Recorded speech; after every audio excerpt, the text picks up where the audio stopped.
Imagine you walk into a library with thousands of books. How do you find the one you need? By title, by author, or by shelf number, right? In automation, it's the same. We need a way to tell Playwright, hey, click this button, type into that field, or check this message. These are locators.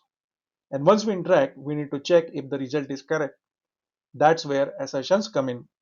Hey everyone, welcome back to Technomatic Labs. In the last video, we installed Playwright and ran our first test. Today, we are unlocking the heart of automation, locators and assertions. Let's dive in. Here is our agenda today. Why locators are important, types of locators Playwright offers, how assertions make your test robust, hands-on demo, what's coming next in the series. Locators matters because they help Playwright identify elements on a web page. They tell Playwright where to click, type, or validate information. Unlike Selenium, Playwright uses smart locators that auto-wait and retry, reducing test flakiness.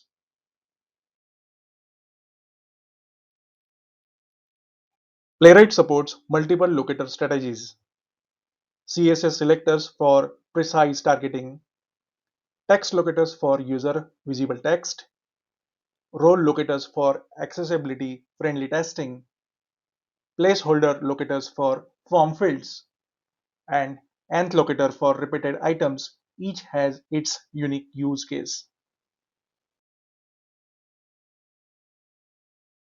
Assertions validate the expected behavior of your application.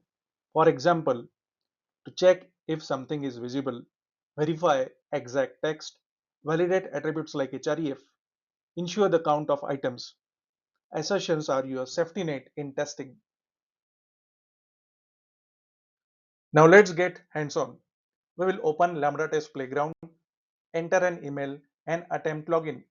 Then we will assert that an error message appears and verify visibility, text, and attributes of element. This will show how locators and assertions work together. Up next, we will explore page object model in Playwright, a powerful way to structure test for cleaner, reusable scripts.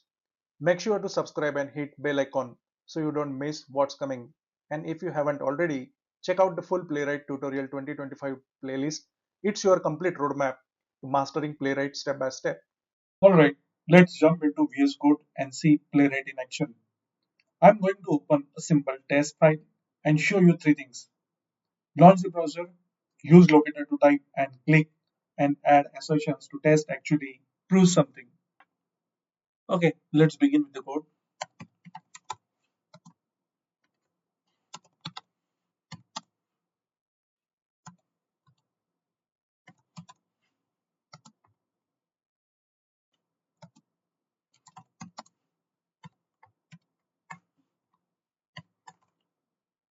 We'll try to test. Test will be to check locators and assertion.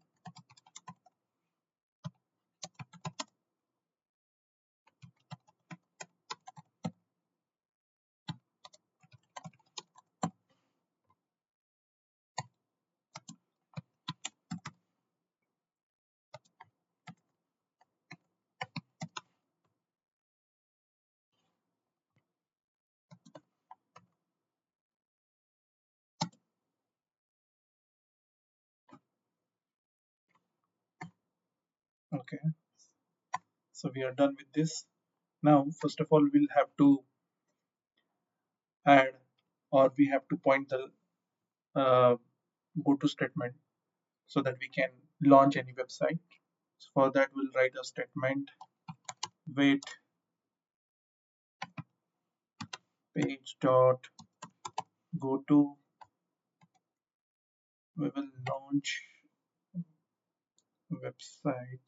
Okay, we'll go to the site sourcedemo.com. So in this site, we can see it is a login window. There are three fields: username, password, and login button. So first of all, we have to identify the locators for username. For that, we need to click on right click on username field. and find the unique locators for this field. Okay, so we can see username is uniquely pointing to this field. Click on Control F. So at this time we'll use CSS selector hash username. Yeah, so if you can see 1 of 1, that means it is uniquely pointing to this username field. We can use this locator. Go to the VS Code, await page dot locator. We'll paste the locator that we have identified. What exactly we have to do here? We have to type username. So for that, in Playwright we use dot fill. So what is the username? Username is given there, standard underscore user. So they have, this site has already given the predefined username and password, so we should use it.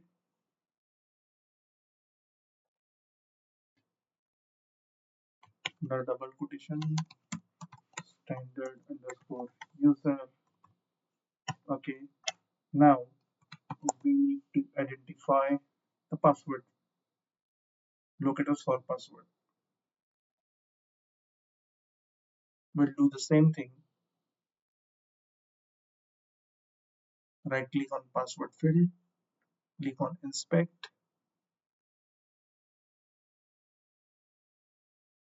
Okay, we can use this field, Control F, since we are using CSS selector. Yes, so we can see 1 of 1, that means it is uniquely identifying this field. So we can use this locator for password text field. Wait, page dot locator password. Again, we need to fill the password under password text field. So for that we use dot fill. So password also they have given there, secret underscore sauce.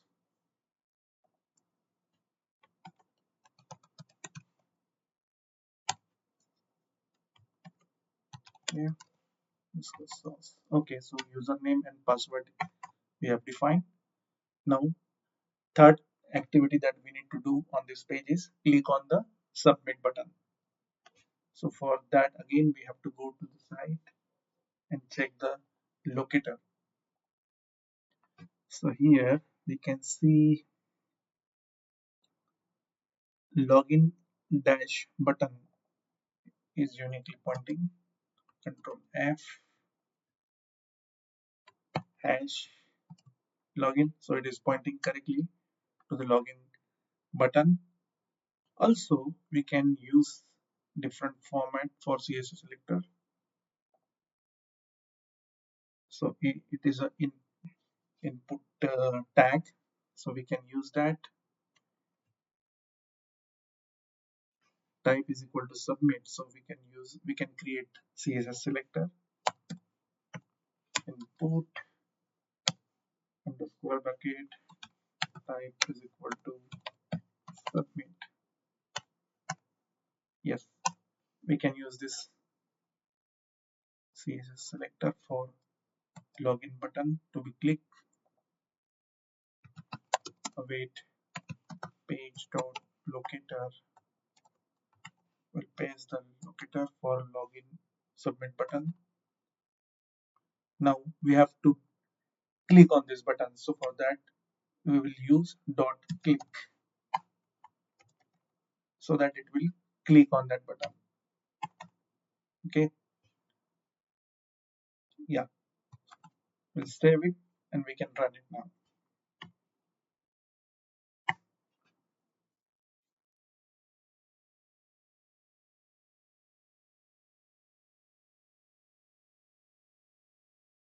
Okay, test is running. Okay, site is launch, source.demo, username, password. Okay, test is passed. So it has quickly happened since Playwright is quickly executing. So that's why we cannot see it. If you want to see it slowly, so we can use explicit wait for that. So for that, we can say page dot wait for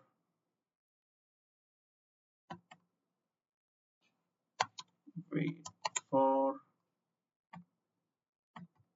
timeout. Okay, we'll give 3 seconds of wait. We'll place it here, and again after entering username, again we will place it so that you can clearly see username and password is entered, and then it has clicked on the login button, submit button. Save. Now we'll run it again.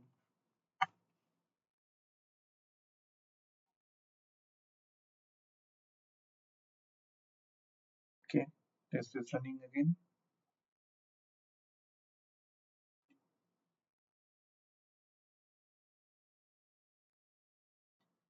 Okay, there is some intermittent issue. We can rerun it.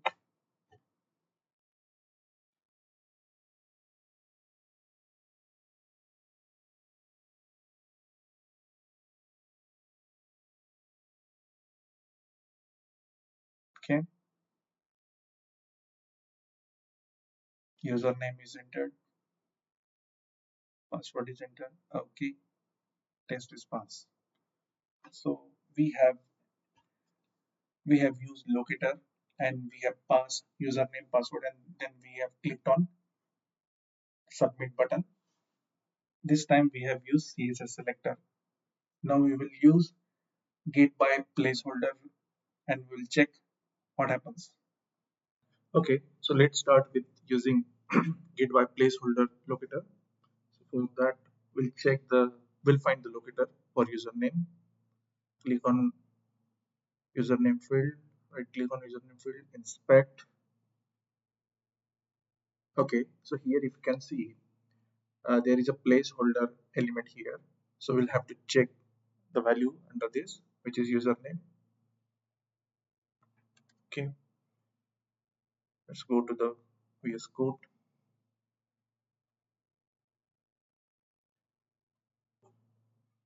Let's comment this at the moment.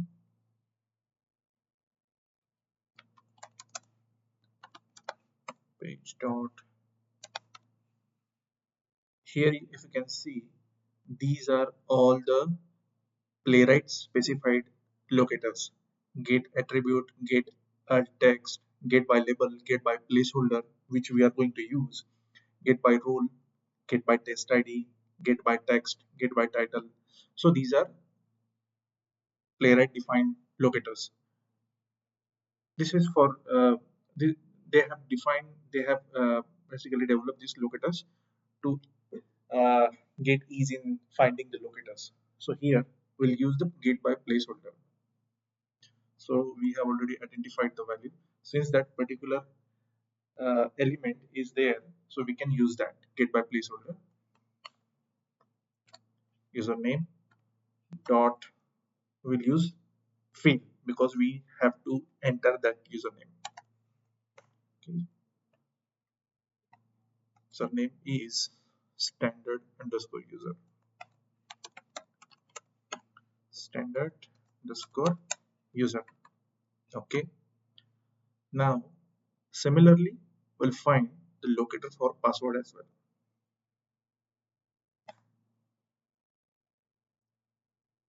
Go to the site, check the locator for password field. Okay, here if you can see, placeholder is there, so password is the value. Copy it, come to the VS Code, comment the earlier line that we have written, wait page dot locator, not locator. We are using get by placeholder. This is the locator that we are going to use. Okay, pass that value password dot fill. What is the password? Password is secret underscore source.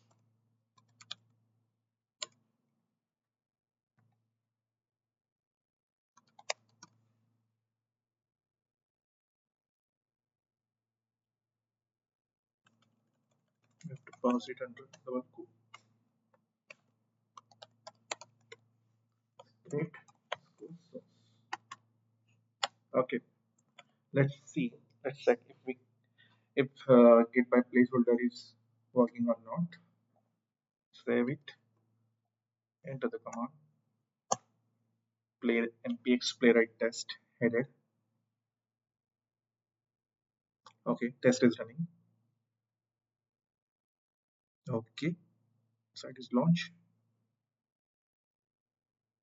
Perfect. Username is entered. Password is entered. Okay, complete test is executed successfully. Our test is passed. So here, if you can see, we have used locator get by placeholder, and I have already shown you there are similar to get by placeholder. There are other playwright specified placeholder locators like get by label, get by text, get by test ID, get by label, get by alt text. Alt text is basically used for if in your UI if you have images, so it will identify the image and it can click on that image also. So we'll explain all the locators in upcoming videos. But yeah, this is the get by placeholder that we have used. So I hope you have understand it. Next is we are going to use another playwright locator which is get by role. So for that we'll check the locator for login button. Okay. So if you see we can use this login value. Value is login. The value of this button is login. So we can use this value for get by role locator. Let's go to the VS Code. First of all, comment this previous code for the submit button. Wait page dot get by role. We can use here in double quote. Since this is a button, so we will pass this value as a role. This is a role, comma. What is the name of that button? We have to pass the name colon in double quote submit, since the name of that button is submit. So that's done. Okay, so we have already entered the get by role code. So let's run this program now. Let's save it before that. Okay, npx playwright test hyphen hyphen headed, enter.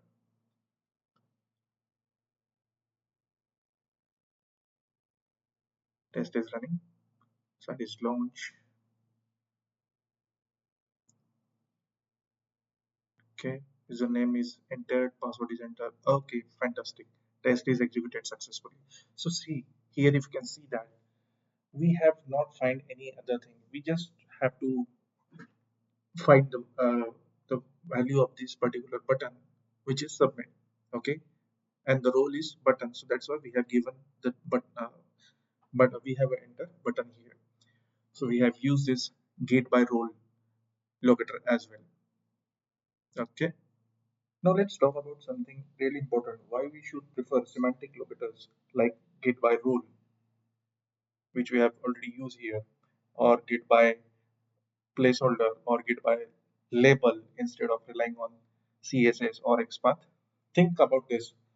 When you write a locator like page.locator, like nth of child or nth of child of 2, and what happens if developer simply adds another button before it? Boom, your test breaks even though nothing functionally changed on the page. That's brittle. But if you see something like page.getByRole button that we have already used here, your test is tied with intent and meaning of that element, not its exact position in HTML. This means your test becomes stable, readable, and much easier to maintain. In short, using these type of semantics locators will be a good practice in Playwright, and avoid using nth of child of 2, which is fragile and that can break on small UI changes. That's why Playwright strongly encourages semantic locators first, only when necessary. Fall back to CSS or XPath. It doesn't mean like CSS, we should not use CSS or XPath, but whenever we can use semantic locators, we should use it. And wherever it wherever you feel like CSS or XPath can be used, we can use that. But yeah, avoid using nth, child, and all that if you are not able to find any locators. So simply try to utilize these semantic locators like we have discussed, like get by text, get by role, or get by placeholder, get by label. Label means like if in our case our username and password doesn't have label, but if at all in any of the UI, let's say if any field has label, so there we can use get by label by just passing that label value, and we can fill the or we can enter whatever username we want to enter or password we want to enter. So these are like very useful to use the playwright semantics locators. Okay, now that we have located and interacted with elements, the next step is to make sure that we expected actually happened. This is where assertions come into play. Assertions are simply checks that validate outcome of your test. Without them, automation is like blindfolded driver. It performs actions, but it doesn't know if it's on the right track or not. Playwright gives us some really powerful built-in assertions. Let me show you few of the most common ones. Like you can say, await, pay, await, expect. For assertions, we use expect. Now that we have already defined our page, so we'll pass page here. Dot. Here, if you see, these are all assertions in Playwright.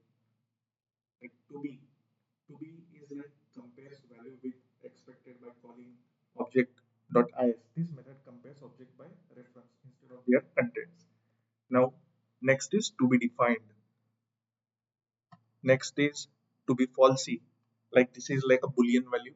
Use that value is false in boolean context. One of false 0, null, undefined, or NaN. Use this method when you don't care about the specific value. Got it? Next is to be null, to be truthy, to be undefined, to have screenshot. All these type of assertions you can use while you're testing. Next is to have title. So we have already, if you see here, we have already demonstrated the, I think we don't have it demonstrated. Yeah, we'll demonstrate that. Page dot to have title. Okay, so what it will check, or to have URL. So what it will check, it will ensures that whatever URL we will pass under that this particular branch, it will check the page is perfectly navigated to this URL or not. Okay, so we'll check this. So where we are on this page. Okay, we will check http://sourcedemo.com. Okay, we are on this page, so we'll validate that with the help of assertions. In our case, expect. Okay, so await page to have URL source.demo. Let's go. Save. Let's run. Okay, test is running. Username. Perfect. Test is pass. That means it has successfully validated that. Just to be ensure that whether the uh, assertions has have assertions are executed or not. For that, what we can usually do, we add con print statement here. Like in our case, console.log, console.log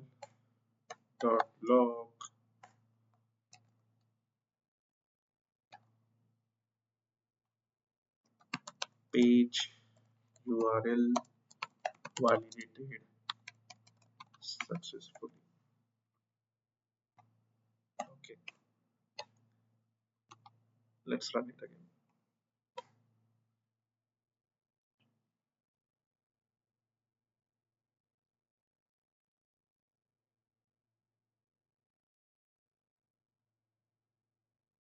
Perfect. Here, if you can see in console, it has printed page URL validated successfully. That means our expect statement, that means our assertions is executed successfully, and it has validated that after submitting the button, after entering the user password and submitting the button, uh,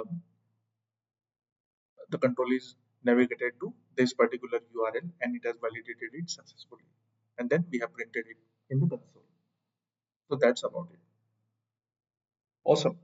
You just saw how to use locators to interact with elements and how assertions help us validate results. Together, these two are backbone of writing any reliable playwright test. In this demo, we type into fields, click a button, and confirm success with assertions. That's exactly how you will start automating real-world applications. In our next video, we will take this even further, building a full test case from scratch and exploring how to structure your playwright test for real projects. If you found this video helpful, please subscribe, hit the bell icon, and drop a comment to let me know you'd like me to cover next. It really motivates me to bringing more tutorials your way. Thanks all.